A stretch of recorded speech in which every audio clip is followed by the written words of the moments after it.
자, 안녕들 하세요. 저 앞에 짝꿍도 안 오셨네. 그죠? 날씨가 추워서 그런가? 자, 오늘 배우셔야 될 것은 124쪽인가요? 취득 시기에 대해서. 기억들 나세요? 하도 오래간만에 하는 것 같아서 124쪽에 나와 있는 124쪽 취득 시기부터 들어갑니다.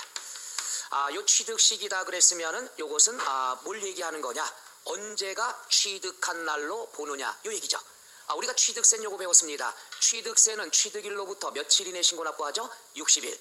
60일도 중요하지만 언제부터 60일이냐 이게 중요하죠. 따라서 언제를 취득일로 보느냐, 요 취득일로 간주되는 것이 취득 시기가 되겠죠. 언제를 취득일로 보느냐. 그렇죠? 그럼 요거는 어떻게 처리가 돼야 되느냐 하면은 나와 있는 내용을 보면은 요거죠. 원칙. 우리가 매매를 했다 그러면 계약서를 작성하죠. 그럼 계약서는 누가 작성해 주죠? 공인중개사가 하죠. 따라서 공인중개사를 믿습니다. 그래서 항상 원칙은 뭐가 되느냐? 계약서상의 잔금 지급일이 된다는 것. 그러니까 원칙은 항상 계약서를 작성하니까 계약서상의 잔금 지급일을 원칙으로 해요. 그런데 계약서상의 잔금일이 없어. 빼먹었어요. 그럴 경우에는 언제로 추정을 하느냐? 계약일로부터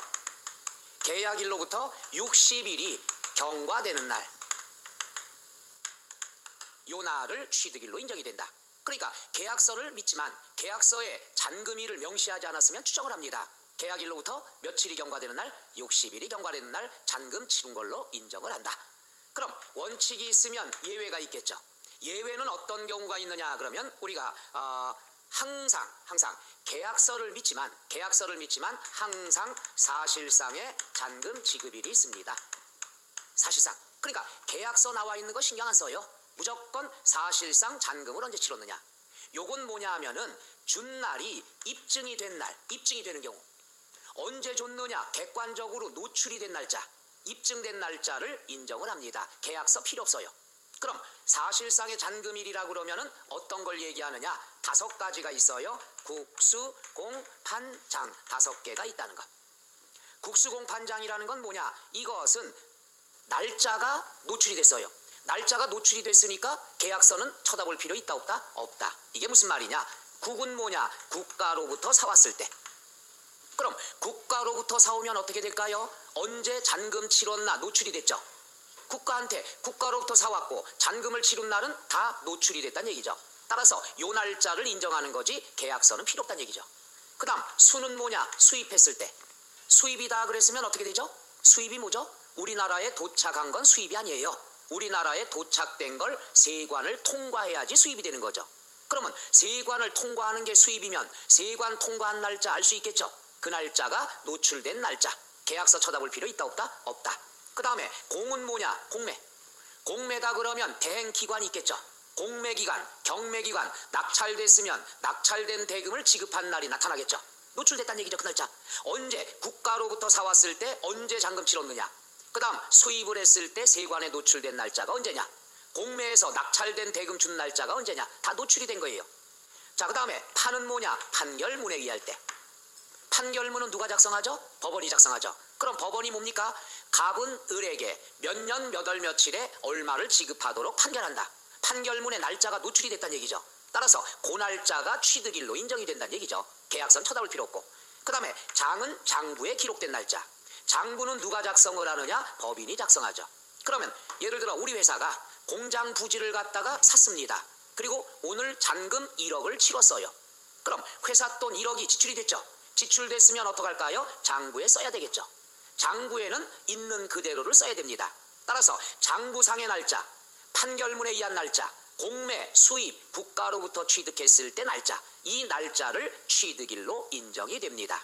해서 원칙은 계약상의 잔금일이 되지만은 예외로 5가지 경우에 대한 것은 계약서 인정이 된다 안 된다? 안 된다. 여기에 나타난 입증된 날짜를 취득일로 본다. 끝. 요러면 되죠. 그래서 제일 먼저 알아둘 건 계약상인데 요 5가지는 사실상 잔금 지급일이 되더라. 끝. 요러면 되죠. 자, 여기 나와 있는 게 124쪽이 나와 있습니다. 124쪽에 취득 시기 나와 있죠. 거기에 1번 밑줄 유상승계. 그러니까 유상승계다 그랬으면은 남의 걸 돈 주고 사왔을 때는 원칙 괄호 1번에 나왔죠. 일반적인 경우에 동그라미 1번 밑줄. 유상승계 취득의 경우에는 언제가 됩니까? 계약상의 잔금 지급일. 괄호 안에 있죠. 계약상 잔금 지급일이 명시되지 아니한 경우는 계약일로부터 며칠이 경과한 날? 60일이 경과한 날이 된다. 그 다음에 2번 나와 있습니다. 바로 2번. 바로 2번에 관한 게 이번 시험에 나왔던 겁니다. 따라서 뭐가 있느냐? 요거죠. 여러분들이 홈쇼핑에서 물건 사면 반품할 수 있죠. 그러나 반품이 안 될 땐 어떨 때가 있죠? 태그를 그렇죠. 개봉해서 태그를 뗐다든가 또는 구두 같은 경우 신발 신고 나갔다 왔을 때는 반품이 된다 안 된다? 안 된다. 취득세 똑같아요. 얘도요. 등기를 하면은 반품이 안 됩니다. 등기를 먼저 했으면 죽어도 무효가 안 돼요. 그럼 조건이 뭐냐? 등기를 안 하고 60일 이내에 신고해야 되는 거죠. 따라서 60일 이내에 무효가 되면은 취득으로 보지 않습니다. 조건이 요거예요. 어떻게? 등기 등록을 하지 않고 취득일로부터 60일 이내에 계약이 해제가 되면은 취득으로 보지 않습니다. 그런데 조건이 있어요. 내가 일방적으로 변심을 해서 야 이거 안 살래. 이게 아니라 쌍방이 입증을 해야 됩니다. 그래서 조건이 3개가 들어가야 됩니다. 첫째는 뭐가 있느냐 그러면 등기나 등록을 하지 않고 그 다음에 취득일로부터 며칠 이내에 60일 이내에 그 다음 쌍방이 합의하에 증서를 작성합니다. 이걸 뭐라 그러냐? 화해조서, 인락조서, 공정증서. 이거에 의하여 계약이 해지가 되면은 취득으로 본다 안 본다? 안 본다는 거. 해서 그러니까 온라인 쇼핑몰하고 똑같은 거예요. 등기하지 않고 60일 이내에 쌍방 합의에 의해서 작성된 증서에 의해서 계약이 해지가 되면 계약은 없던 걸로 본다는 얘기죠. 여기 어디 있느냐? 124쪽에 맨 밑에 동그라미 2번 나와 있죠. 밑줄 쳐볼게요. 자, 다음 취득 물건을 등기 등록하지 않고 두 번째 줄 취득일로부터 60일 이내에 계약이 해제된 사실이 입증되면 취득한 것으로 본다 안 본다? 안 본다. 3가지가 들어가야 돼요. 등기 등록을 하지 않고 취득일로부터 60일 이내에 다음 증서로 해제가 입증이 돼야 돼요. 동그라미만 밑줄만 3개 쳐보죠. 기억의 화해조서, 인락조서, 니은의 공정증서. 거기까지만 밑줄 치면 됩니다. 해서 3가지 조건이에요. 등기 등록하지 않고 취득일로부터 60일 이내에 쌍방 합의에 의해서 계약이 해제가 되면 취득으로 본다 안 본다? 안 본다. 끝. 이러면 되겠죠. 그 다음에 이제 125쪽에 괄호 2번 객관적으로 입증이 된 거. 입증됐다는 건 요 날짜가 노출이 됐다는 얘기죠. 여기는 5개만 외우시면 됩니다. 뭐라고 그러죠? 국, 수, 공, 판, 장. 요렇게 외우시면 돼요. 해볼까요? 동그라미 1번에 동그라미 국가, 2번에 동그라미 수입, 3번에 동그라미 공매, 4번에 동그라미 판결문, 동그라미 법인장부. 그러니까 국수공판장이다 그랬으면은 항상 언제? 사실상의 잔금일이 된다. 그게 괄호 2번의 첫 번째 줄 끝에 나왔죠. 다음 중 어느 하나에 해당하는 유상승계 취득의 경우에는 언제 취득한 걸로 본다? 사실상의 잔금 지급일이 된다. 꼭 알아두시면 되고요. 그 다음에 괄호 3번이 뭐가 있냐? 연부. 연부다 그랬으면은 요거죠. 할부죠, 할부. 그럼 할부는 뭐가 되느냐? 물건은 지금 가져가고 돈은 1년에 한 번씩 나눠낸다는 얘기죠. 할부예요. 그럼 연부다 그러면은 1년에 한 번씩 몇 번 이상 나눠내는 걸 연부라고 그러죠? 2번 이상 나눠내는 거. 간단히 해볼까요? 할부는 3가지가 있죠. 물건은 지금 가져가고 돈은 매일 나눠내는 걸 뭐라고 그러죠? 매일 내는 거? 일수하면 이제 떡볶이집이고 사업하는 분은 일부라고 그래요. 그 다음에 돈을 한 달에 한 번씩 갚는 거 뭐라고 그러죠? 월부. 이건 다 알죠. 1년에 한 번씩 갚는 거 연부라 얘기하는데 세법에서는 연부를 많이 사용합니다. 금액이 크니까. 그럼 연부할 때 이것만 알아두면 됩니다. 뭐가 있느냐? 연부다 그러면 할부예요. 할부는 계약서 써야 되겠죠. 예를 들어서 100억짜리 아파트를 내가 삽니다. 돈이 없어요. 100년 연부로 삽니다. 그러면 1년에 얼마씩 주고 사는 거죠? 1억씩 줘야 되겠죠. 100년 100억 할부니까 1년에 1억씩. 그리고 여기에 날짜가 있어야 되겠죠. 계약서 쓰면 야 연부 1년에 한 번씩 매년 12월 24일 날 지급하기로 한다. 계약서 내용이죠. 얼마짜리? 100억짜리. 몇 년 할부? 100년 할부. 그러면 100억짜리를 취득한 걸로 보는 게 아니라 1년에 얼마씩 사는 걸로 보죠? 1억씩. 1년에 1억씩 사는 거예요. 그럼 취득세 몇 번 신고 납부해야 돼요? 100번 해줘야 됩니다. 이게 연부죠. 따라서 연부로 취득을 했을 때는 뭐가 되느냐? 이거 잘 봐야 됩니다. 좀 이따 또 나옵니다. 계약서에 언제 지급하기로 한다. 이 날짜는 인정을 안 합니다. 왜냐하면은 사업이 안 되다 보면은 요 날짜를 어길 수도 있겠죠. 그렇죠? 따라서 요 날짜는 뭐라고 그러냐? 연부금, 연부금은 할부금을 얘기합니다. 연부금 지급일이 취득일이에요. 그런데 요 날짜는 약정한 날짜니까 요 날짜가 될 수도 있고 안 될 수도 있죠. 우리 회사가 잘 됐어. 그럼 미리 줄 수도 있는 거고, 우리 회사가 안 됐어. 밀릴 수도 있겠죠. 따라서 할부금 지급일, 연부금이 할부금이니까 요거는 사실상을 적용합니다. 그러니까 계약서에는 12월 24일 날 써 있지만은 1월 5일 날 줄 수도 있겠죠. 그럼 이 날이 취득일이 되는 거고, 12월 1일 날 미리 땡겨줄 수도 있죠. 요 날짜가 취득일이 됩니다. 사실상 연부금 지급일. 우리끼리 표현하면 뭐가 되죠? 실제로 할부금 준 날, 요렇게 되겠죠. 계약일은 관계가 없습니다. 자, 그래서 연부 취득이다 그랬으면은 동그라미 2번에 보면은 연부로 취득하는 것은 괄호는 읽을 필요 없습니다. 사실상의 연부금 지급일이 되더라. 그 다음에 4번, 이건 뭐 당연한 거죠. 당연한 건 뭐냐 하면은 요런 날짜들이 있는데 미리 등기를 한 날이 있겠죠. 미리 등기 등록을 했으면 빠른 날, 요 날이 된다. 이게 무슨 말이냐 하면 요거죠. 그러니까 날짜가 여러 개 나오면 그 중에서 어떤 날이라고 그랬죠? 빠른 날, 빨리 걷겠다. 이건 어떨 때 많이 나오냐? 실무에서도 많이 나와요. 내가 이분한테 계약을 맺었어요. 그럼 우리가 계획적으로 하죠. 아파트 신청했다. 그러면 중도금은 언제 나오니까 그 날짜, 잔금은 어디서 돈이 그때 나오니까 미리 준비해두죠. 그럼 따져볼까요? 계약서상의 잔금일이 언제냐 그러면은 3월 5일이에요. 나는 3월 5일 날 돈이 나올 때가 있었어. 그래서 계약서 썼죠. 근데 오늘 보니까 3월 5일 날 나한테 돈 주기로 한 사람이 사업이 부도가 났어요. 그럼 난 잔금 치를 돈이 갑자기 없어졌어. 그럴 경우 매도자한테 찾아가죠. 야, 매도자야, 내가 잔금 치를 날이 요 날짜인데 나한테 돈 주기로 한 사람이 부도가 났다. 그래서 내가 대출을 받으려고 그러니까 내 명의로 된 재산이 하나도 없다. 그러니까 어떡하겠니? 잔금은 꼭 치러줄게. 대신에 오늘 몇 월 며칠이죠? 2월 5일 날 내 이름으로 등기를 먼저 쳐줘라.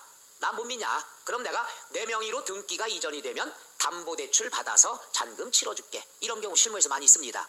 이런 경우에는 언제를 취득일로 보느냐? 등기 등록한 날. 요 날 소유권 이전 등기했으니까 요 날짜를 취득일로 잡아야 된다.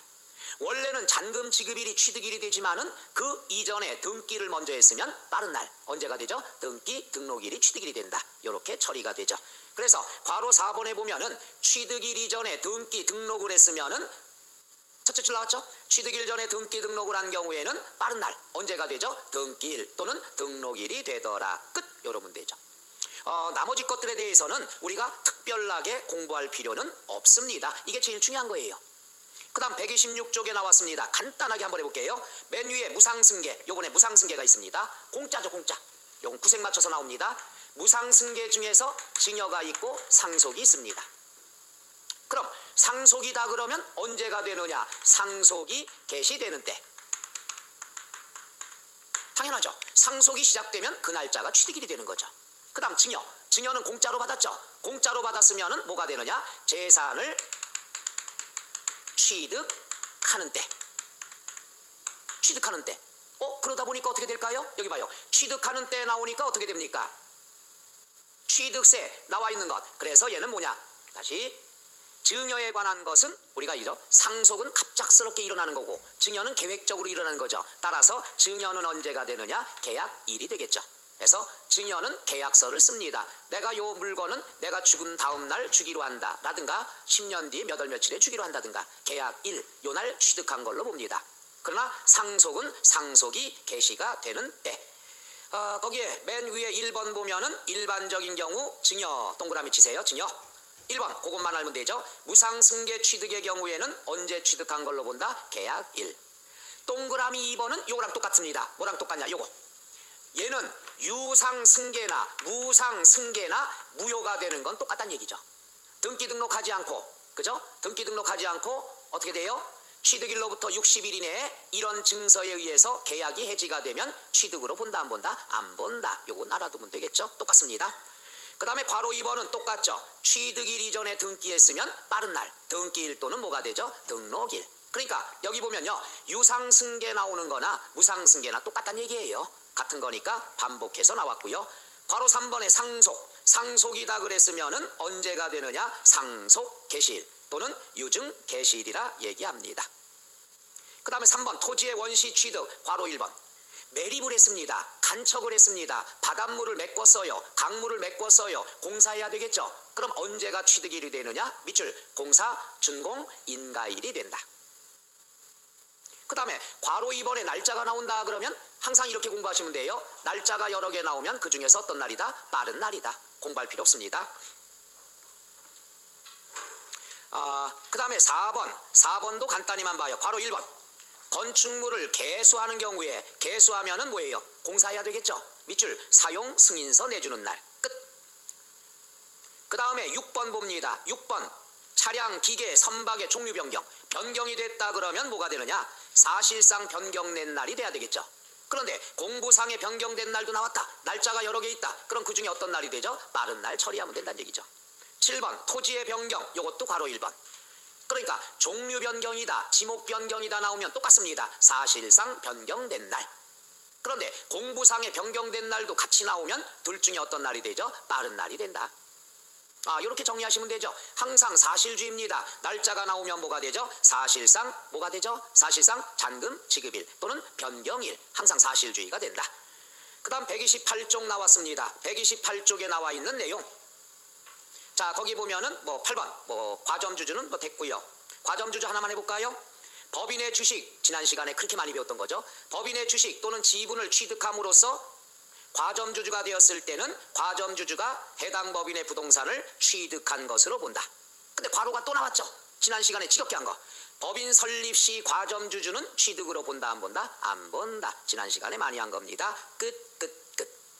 자, 해서 취득 시기는 요것만 알면 되는데 요것은 이제 2월 달에 요렇게 강의하고요. 4월 달 강의 때, 3, 4월 강의 때는 요걸 간단하게 찍고만 넘어갈 거예요. 왜냐하면 요게 2017년에 나왔습니다. 요게. 그렇기 때문에 연속 출제가 힘드니까 오늘하고 3, 4월 강의에서는 이제 올해 나오지 않을 것들은 다 빼고 나올 것들만 요약을 해서 해드릴 거예요. 자, 그 다음에 128쪽에 6절 과세 표준. 요건 자주 나옵니다. 나올 가능성이 있죠. 동그라미 쳐놓으면 됩니다. 과세 표준. 자, 여기다 해볼게요. 공식이 있습니다. 과세 표준 곱하기 세율은 뭐가 된다? 산출세액이 되더라. 요거 배우는 거예요. 요거 배우는 것은 되게 쉽습니다. 뭐가 쉽냐? 요거예요. 어떤 금액이 돼야 되느냐? 원칙은 취득 당시에 가액이 있겠죠. 사올 때 얼마 주고 사왔냐? 10억짜리다. 그럼 요거대로 신고를 해주면 됩니다. 그럼 신고가액이 과세 표준이 되겠죠. 당연한 얘기죠. 사올 때 당시에 10억 주고 샀어. 그럼 10억으로 신고하면 요놈이 과세 표준 되겠죠. 그런데 사람들이 꼭 뭡니까? 다운 계약서 많이 좋아하죠. 그래서 다운 계약서를 막기 위해서 만들어 놓은 금액이 시가 표준액이에요. 시가 표준액이라는 것은 뭐냐? 지방세를 걷기 위해서 만드는 기준금액을 얘기해요. 그러면 신고가액이다, 시가 표준액이 7억이다. 그럼 둘 중에 어떤 금액이 되는 거죠? 큰 금액이에요. 신고가액이 되는 거예요. 그런데 다운 계약서를 좋아해가지고 다운 계약서를 쓰느라고 10억에 샀는데 5억으로 신고했다. 그런데 시가 표준액이 얼마냐? 7억이다. 그럼 얘는 인정한다, 안 한다? 안 하는 거예요. 그래서 취득 당시의 가액대로 신고하면 과세 표준이 되는데 다운 계약서를 막기 위해서 만드는 기준금액이 뭐가 된다? 시가 표준액. 얘보다 적으면 돼요, 안 돼요? 안 돼요. 그래서 신고가액과 시가 표준액 비교해서 둘 중에 어떤 금액? 큰 금액이 된다. 세금을 많이 걷겠다는 얘기죠. 자, 그 다음에 이제 특례가 있습니다. 특별한 예외사항은 요놈이에요. 요놈. 국수공판장은 금액이 노출이 됐고 날짜가 노출됐어요. 그럼 여기 나와 있는 날짜가 취득일이고 여기 나와 있는 금액이 뭐가 되죠? 취득가액이 되는 거예요. 그러니까 국수공판장은 저기에 나와 있는 날짜, 저기에 나와 있는 금액이 바로 과세표준 취득일이 된다는 얘기죠.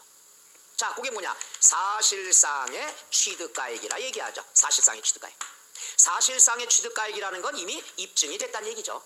무엇에 의해서 입증이 됐느냐? 국수공판장에 의해서.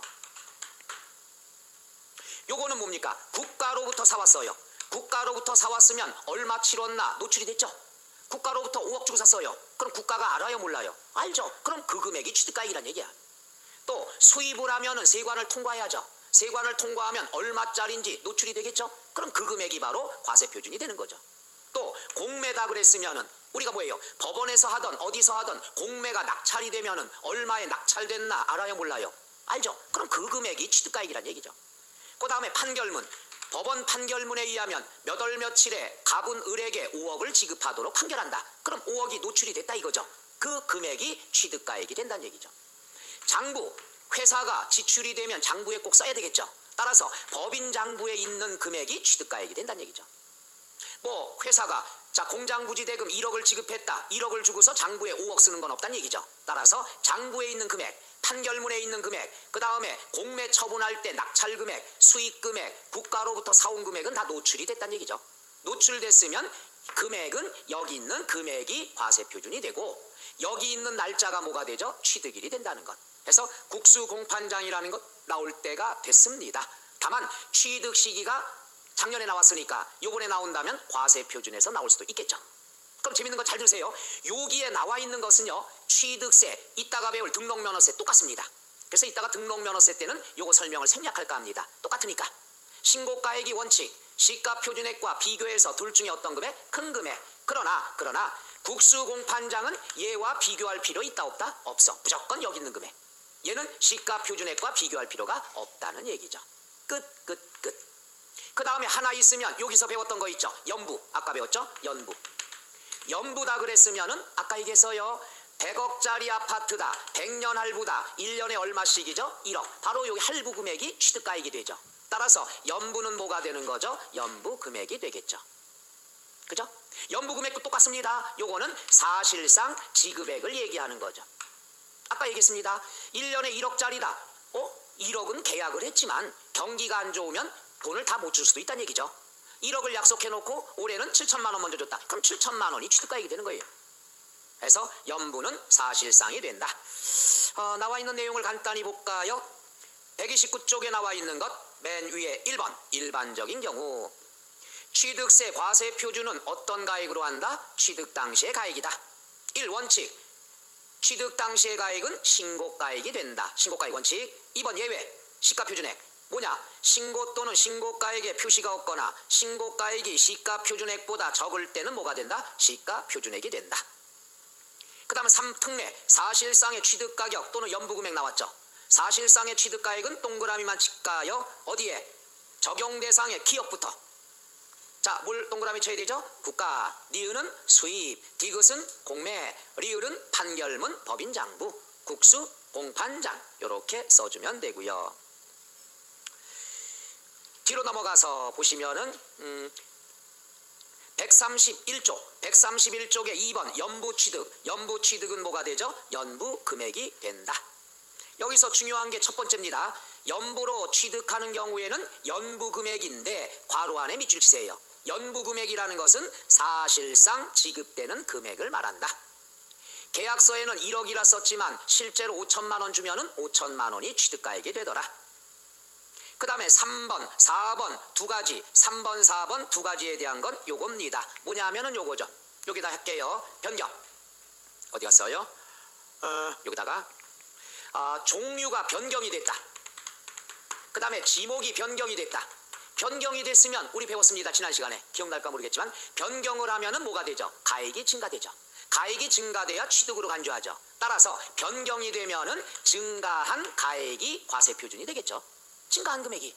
예를 들어서 농지가 10,000원이었었는데 택지로 변경이 되면서 15만 원이 됐다. 그럼 증가한 금액 얼마? 14만 원이 나온다는 얘기죠. 간단히 알아두시면 돼요. 끝. 빨리 밑줄 하나만 쳐볼까요? 3번에 괄호 1번 건축물을 건축하거나 개수한 경우와 그 다음 종류를 변경한 경우에는 뭐가 과세표준이 된다? 증가한 가액이 되더라. 4번 토지의 지목 변경 1번 괄호 1번 토지의 지목을 변경한 경우에는 뭐가 과세표준이 된다? 증가한 가액이 되더라. 그 정도만 알아두시면 됩니다. 뒤로 넘어가서 133쪽에 8번 면세점 우리 배웠죠? 면세점 1번 취득가액이 얼마 이하일 때 취득세 부과하지 않는다? 50만 원 이하. 그거 알아두시면 됩니다. 끝. 과세표준. 그 다음에 이제 요것도 나올 때 됐습니다. 세율. 요거 중요해요. 과세표준이 나왔다. 그럼 세율이 나와야 되는데 세율이라는 것은 무슨 세율이냐? 표준세율이다. 한번 따라해보세요. 표준세율. 많이들 힘들었죠? 표준세율이다 그러면 요거는요. 취득세, 오늘 등록면허세 있다. 재산세 세 개가 똑같습니다. 그러니까 오늘 먼저 하나 설명하면 뒤에는 안 해도 되겠죠. 표준세율은 지방세에서 적용되는 세율의 명칭. 이게 표준세율이에요. 근데 얘는 세율이 나와 있지만은 요대로 지키지 않아도 되는 세율이에요. 표준 세율이 뭐 2%다. 그럼 요건 적용 안 해도 돼. 누가 권한을 줬느냐? 누구에게? 지방자치단체장. 지방자치단체장은 표준 세율의 100분의 50 범위 내에서 어떻게 할 수 있느냐? 가감 조정을 할 수 있다. 그러니까 지방자치단체장한테 권한을 줬습니다. 야, 표준 세율이 있는데 이거에 100분의 50 범위 내에선 플러스 마이너스 할 수 있도록 권한을 줬습니다. 왜 그러냐? 요번에 포항 지진이 일어났죠. 지진이 일어났으면 어떻게 될까요? 경기가 막 재산들 많이 손해봤죠. 이럴 때는 너는 지방자치단체장한테 야, 지진이 일어났으니까 경기가 안 좋고 국민들이 많이 힘들어하니까 네 재량껏 세금을 갖다가 늘릴 수도 있고 줄일 수도 있게끔 하는 거죠. 그래서 표준 세율이라는 것은 뭐냐? 지방세에서 적용되는 세율의 명칭. 요거는 그대로 진행하지 않아도 됩니다. 지방자치단체장은 표준 세율의 100분의 50 범위 내에서 가감 플러스 마이너스 조정할 수 있다 없다? 있다. 요거 지문. 요거 재산세까지 똑같습니다. 그럼 두 번째, 지금부터 취득세율에 관한 걸 설명을 해줄게요. 잘 보세요. 첫째, 유상승계. 요거 세율은 요거 무조건 알아두셔야 됩니다. 취득세율이다 그러면 유상승계, 돈 주고 사오죠. 돈 주고 사오면은 무조건 1000분의 40. 요건 몇 프로가 되는 거냐? 4%가 됩니다. 근데 시험에는 천분율로 나와요. 그러니까 취득세다. 그럼 무조건 몇 프로? 4%. 그런데 농지가 나오죠. 농사 짓는 땅은 세금의 혜택을 많이 줍니다. 얘는 1000분의 얼마가 되느냐? 33%가 됩니다. 그러니까 유상승계가 나왔으면 1000분의 40. 농지를 사오면 어떻게 되죠? 1000분의 30 됩니다. 그 다음에 이제 뭘 배우느냐? 요거 잘 보셔야죠. 주택이다 그랬으면은 과세 표준 세 가지. 6억 이하, 6억 초과, 9억 이하, 9억 초과 세 가지를 여러분이 공부하면 됩니다. 세 가지는 쉬워요. 요거는 1%, 2%, 3% 이렇게 공부하면 되죠. 1, 2, 3. 그럼 요거는 1000분의 10, 1000분의 20, 1000분의 30 끝. 그러니까 매매로 인한 취득세는 요것만 알면 돼요. 4%, 3%, 1, 2, 3 이러면 되죠. 주택만 혜택을 주는 거예요. 다른 건 4%예요. 상가를 샀다 4%예요. 땅을 샀다 4%예요. 주택만 금액에 따라서 1, 2, 3 이렇게 나눌 수 있다. 그 다음 뭐가 있느냐 그러면 요거죠. 증여 좀 이따 하고 상속부터 할까요? 상속이다 그러면은 1000분의 얼마가 되느냐? 28이 됩니다. 요거는 2.8%가 되는 거죠. 그런데 상속도 똑같아요. 농지를 상속받았다. 농지는 싸단 얘기죠. 농지는. 그래서 농지는 1000분의 23. 그럼 2.3%가 됩니다. 그 다음에 증여다 그러면 제일 높아요. 1000분의 얼마? 35. 3.5%가 되죠. 근데 재밌는 거는 증여, 상속이다 그러면 물건에 따라 세율이 달라요. 근데 증여는 뭐냐? 받은 사람이 누구냐에 따라 달라요. 이런 경우죠. 그냥 아버지가 나한테 줬다. 그럼 무조건 1000분의 35예요. 그런데 김밥 할머니 김밥 30년 팔아서 서울대학교에 기부했다. 증여죠. 그럼 받은 사람이 누구예요? 대학교예요. 공익사업이죠. 공익사업이다 그러면 좋은 일에 쓸 거죠. 대학교에서 할머니 장학금 받아가지고 증여 받아가지고 학생들 장학금 돌려주겠죠. 좋은 일에 쓰니까 비영리 사업자가 받으면은 세금이 쌉니다. 1000분의 얼마? 28. 상속과 똑같아요. 그래서 2.8%인데 하나만 더 하고 정리해드릴게. 그 다음에 뭐냐? 원시취득. 원시취득은 뭡니까? 건물을 새로 지었다든가 매립을 했다든가 이럴 때는 얼마가 되느냐? 1000분의 28이 됩니다. 그럼 숫자는 여기까지만 알아두면 충분해요. 나머지 몰라도 돼요. 그럼 여기까지 하는데 공부는 이렇게 쉬워요. 뭐냐면은 1000분의 28 아니면 1000분의 28 아니면 뭐예요? 35에 23, 35예요. 그러니까 1000분의 28만 알면 되죠. 자, 정리. 유상승계 사오면 1000분의 얼마? 40. 농지 사오면은 1000분의 30. 주택인 경우에만 4%가 아니라 뭐가 되죠? 1, 2, 3 이러면 되죠. 6억 이하, 9억 이하, 9억 초과. 주택만 혜택을 줘요. 그 다음 증여를 받으면 1000분의 35, 비영리 사업자면 1000분의 28, 상속도 원시취득도 똑같아요. 1000분의 28. 그러면 농지만 제일 싸죠. 1000분의 23이다. 끝. 요것만 알아두면 돼. 나머지 세율에 대한 것은 공부 안 해도 됩니다. 나오면 여기서 나옵니다. 자. 자, 요러한 것이 자 133쪽에 보면 7절 세율 나와 있죠.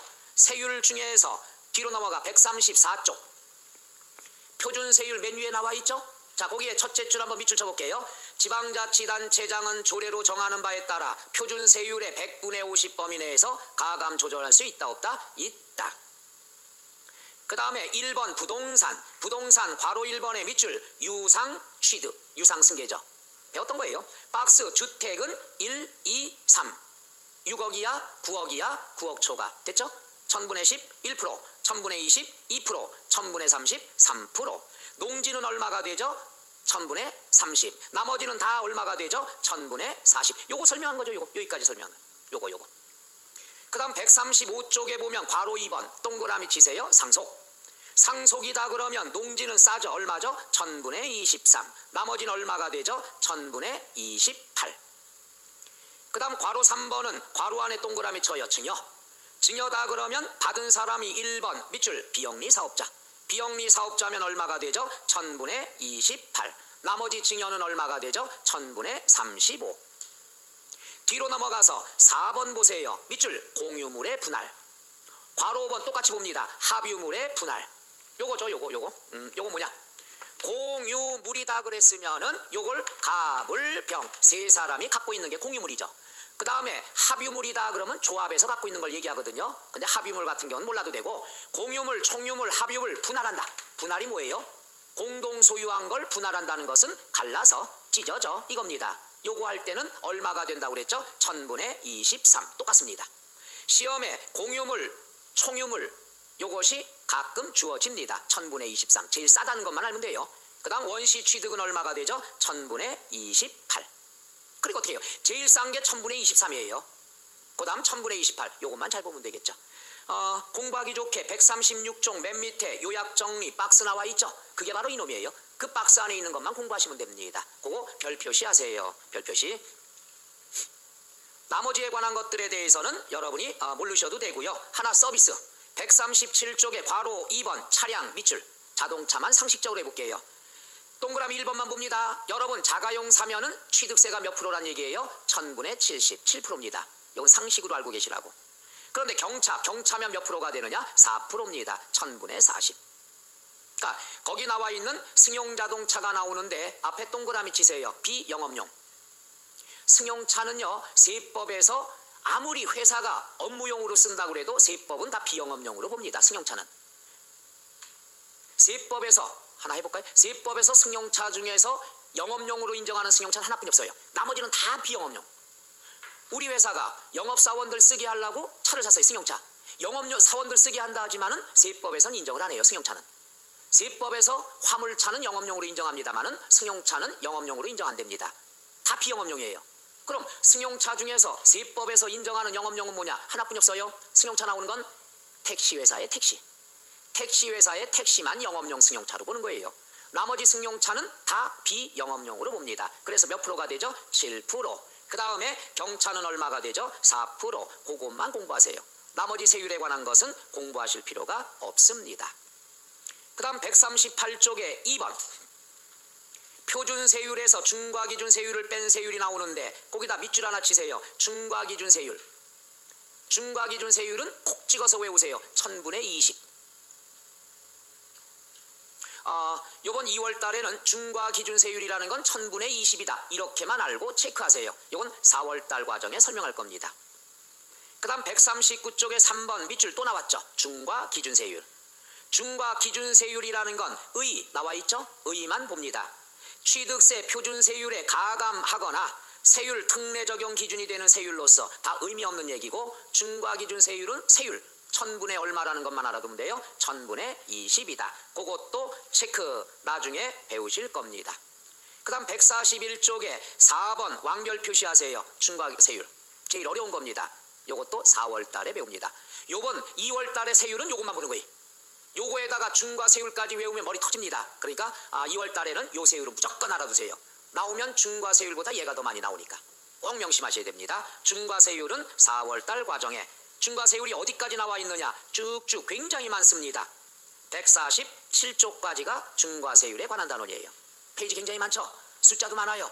어려워요. 그건 4월 달에 우리가 설명이 들어갈 거고요. 148쪽에 나왔습니다. 취득세가 4월 달에 할 게 많습니다. 148쪽에 8절 비과세 나왔죠. 왕별 표시하세요. 얘도 나올 때가 됐습니다. 요거 4월 달에 설명합니다. 취득세가 너무 범위가 넓어갖고 한꺼번에 다 할 수 없습니다. 그래서 시험에 자주 나오는 건 몇 월 달에 한다? 4월 달. 먼저 기본기가 깔려야 되니까. 그 다음 넘어가서 마지막입니다. 150쪽의 9절 부가징수에 관한 것. 부가징수에 관한 것. 이건 다 배웠던 내용입니다. 배웠던 내용이 다시 한번 나오는 것. 간단히 볼까요? 1번 납세지. 납세지는요. 취득세, 등록면허세, 재산세 똑같습니다. 오늘 알아두면 뒤에 거 연달아 공부 안 해도 돼요. 납세지는 뭐냐? 이거예요. 취득세는 물세입니다. 물세. 물건에 대한 세금. 따라서 물건이 있는 곳 뭐라고 얘기하죠? 소재지다. 이것만 알면 끝이에요. 한번 해보죠. 소재지.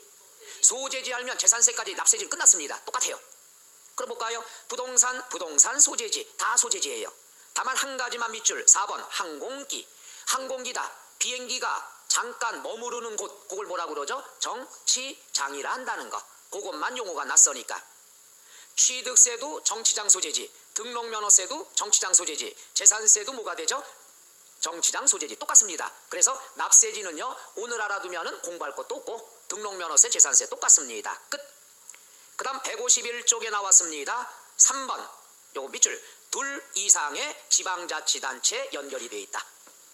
요건 이따가 등록면허세 시간에 또 할 텐데 여기 보세요. 내가 땅을 하나 샀어요. 땅을 하나 샀는데 서울하고 인천하고 두 군데 지방자치단체장이 있어요. 이럴 경우에 취득세는 몇 번 내느냐 그러면 2번 냅니다. 따로따로 내요. 여기에 관한 건 서울에 내고 여기에 관한 건 인천에다 취득세 냅니다. 따로따로. 그럼 따로따로 어떻게 얼마를 내야 되느냐? 요것은 항상 안분계산. 두 개가 있으면 나눠주는 걸 안분이라고 그러죠. 그럼 어떤 걸 기준으로 안분하느냐 그러면 이거 꼭 알아두세요. 시가 표준액 비율로. 시가 표준액 비율로 안분 계산이 들어간다. 이건 이따 등록면허세 때 한번 나옵니다. 자, 다시 한번 차이가 있기 때문에 지금 알아둬야 돼요. 둘 이상의 지방자치단체에 걸쳐 있으면 취득세는 몇 번 냅니까? 2번. 따로따로 내요. 따로따로 내면은 무엇을 비율로 해서? 시가 표준액 비율로. 151쪽에 3번 보죠. 괄호 1번. 같은 물건이 둘 이상의 지방자치단체에 걸쳐 있으면은 소재지별로 동그라미 뭐한다? 안분한다. 안분은 나눠준다는 뜻이죠. 2번 같은 물건이 둘 이상의 시군에 걸쳐 있는 경우에 취득세를 산출할 때 과세표준은 취득 당시의 가액을 밑줄 시가 표준액 비율로 나누어 계산한다. 두 개가 있으면 안분한다. 그 다음 징수 방법이 나와 있죠. 징수 방법에 관한 것은 우리가 10분간 쉬었다 할까요? 너무 고생들 많이 하셨어.